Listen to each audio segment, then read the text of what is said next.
रातुल और नेहा की कहानी एक खूबसूरत इश्क की मिसाल है जो उत्तर लखीमपुर और जोरहाट के बीच बिखरी हुई है।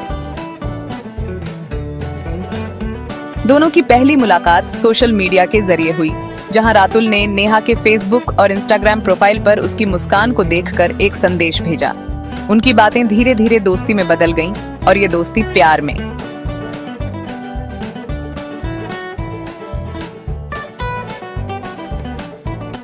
एक दिन उन्होंने एक पार्क में मिलने का तय किया। उस दिन मौसम सुहावना था, जैसे कि आसमान भी उनकी प्रेम कहानी का जश्न मना रहा हो। पार्क में पहली मुलाकात हुई। गर्मियों की धूप में दोनों ने एक दूसरे के साथ हंसी मजाक और दिल की बातें की। उनके दिल की धड़कनें तेज होती गईं और प्यार का एहसास हर पल में घुलता गया। वे इस मुलाकात में एक क्यूट सी झप्पी और प्यार भरी चुंबन का आदान प्रदान करते हैं, जो उनके रिश्ते को और भी गहरा बना देता है।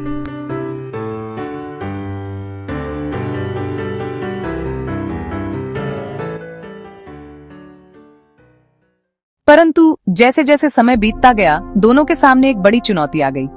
रातुल और नेहा के परिवारों ने उनके रिश्ते को स्वीकार नहीं किया। संकुचित विचारधारा और सामाजिक भेदभाव ने उनके प्रेम को एक कठिनाई में डाल दिया। रातुल और नेहा ने एक दूसरे का हाथ थामे रखा और एक दूसरे को आश्वस्त करते रहे, यह जानते हुए कि उनका प्यार सच्चा और गहरा है। समय समय पर उनका प्यार कसौटी पर खड़ा होता रहा, लेकिन प्यार की शक्ति ने उन्हें कभी हारने नहीं दिया। हमारा प्यार हर बाधा को पार कर जाएगा। हम एक दूसरे के लिए बने हैं और कोई भी हमें अलग नहीं कर सकता।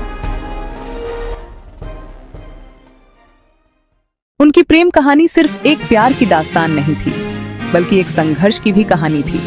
प्यार में धोखा, धोखाधड़ी और कठिनाइयां थीं, लेकिन उनका प्यार हर परिस्थिति में टिका रहा। हमेशा मेरे दिल में रहोगे, चाहे जो भी हो। यह उनके प्यार की स्थिरता को दर्शाता है। समाज के विरोध के खिलाफ रातुल और नेहा की प्रेम कहानी एक सीख देती है कि सच्चा प्यार हर कठिनाई को पार कर सकता है।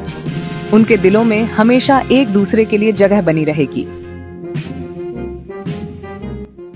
Please subscribe Subhas Axum YouTube.